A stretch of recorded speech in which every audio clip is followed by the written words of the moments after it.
महाभारत का भयंकर युद्ध समाप्त हो चुका था। धर्म की विजय हुई, अधर्म पर सत्य ने अपना परचम लहराया।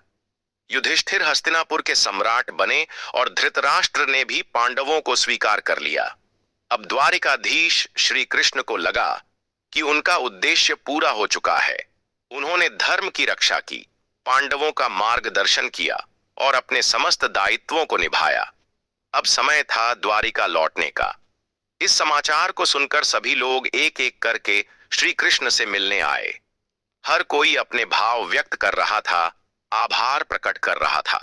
अंत में कुंती भी श्री कृष्ण से मिलने पहुंची। उनकी आंखों में भावनाओं का सागर उमड़ पड़ा।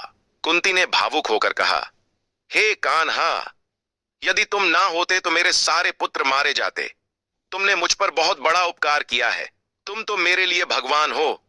श्री कृष्ण ने मुस्कुराते हुए उनके आंसू पोंछे और कहा, आज मेरी कुंती बुआ ने मुझे भगवान कहा। इससे बढ़कर मेरे लिए कुछ नहीं हो सकता। मैं आज बहुत प्रसन्न हूं।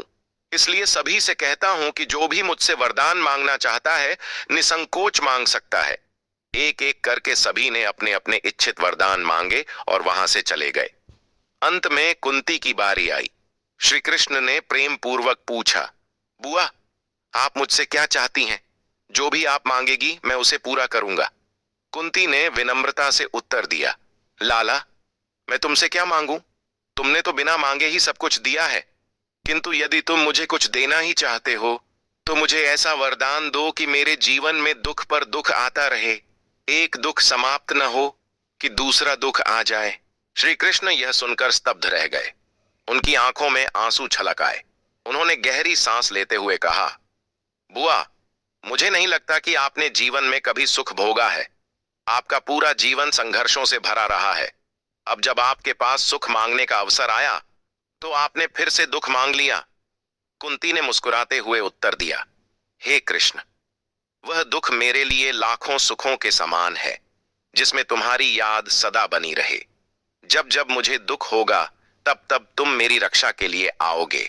किंतु यदि मेरे जीवन में केवल सुख होगा तो तुम मुझे भूल जाओगे। इसलिए मैं चाहती हूं कि मेरे जीवन में दुख रहे, ताकि तुम्हारा स्नेह और कृपा मुझ पर सदा बनी रहे। यह संवाद केवल श्री कृष्ण और कुंती के बीच एक वार्ता नहीं थी, बल्कि यह जीवन का एक महत्वपूर्ण संदेश था। सुख दुख का चक्र।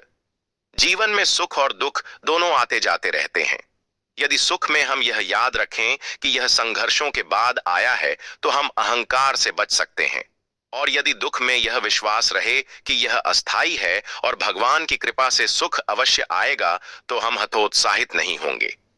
ईश्वर की याद। अक्सर मनुष्य सुख में ईश्वर को भूल जाता है और दुख में ही उन्हें याद करता है। किंतु जो व्यक्ति हर परिस्थिति में ईश्वर को स्मरण करता है, वह सच्चे अर्थों में आध्यात्मिक उन्नति प्राप्त करता है। संघर्ष ही आगे बढ़ने का मार्ग। सुख में हम केवल आनंद में लीन रहते हैं, जबकि दुख हमें जीवन के नए मार्ग दिखाता है और हमें मजबूत बनाता है। कुंती का यह प्रसंग हमें सिखाता है कि चाहे जीवन में कैसी भी परिस्थितियां आएं, हमें भगवान पर अटूट विश्वास बनाए रखना चाहिए। सुख में अहंकार न करें और दुख में निराश न हों, क्योंकि यह संसार एक चक्र है जिसमें परिवर्तन निश्चित है। आशा है कि यह छोटा सा प्रसंग आपको पसंद आया होगा और इससे आपने अवश्य ही कुछ मूल्यवान सीख प्राप्त की होगी। यदि यह कथा आपको प्रेरणादायक लगी हो तो इसे लाइक करें, अपने मित्रों और परिवार के साथ साझा करें और हमारे चैनल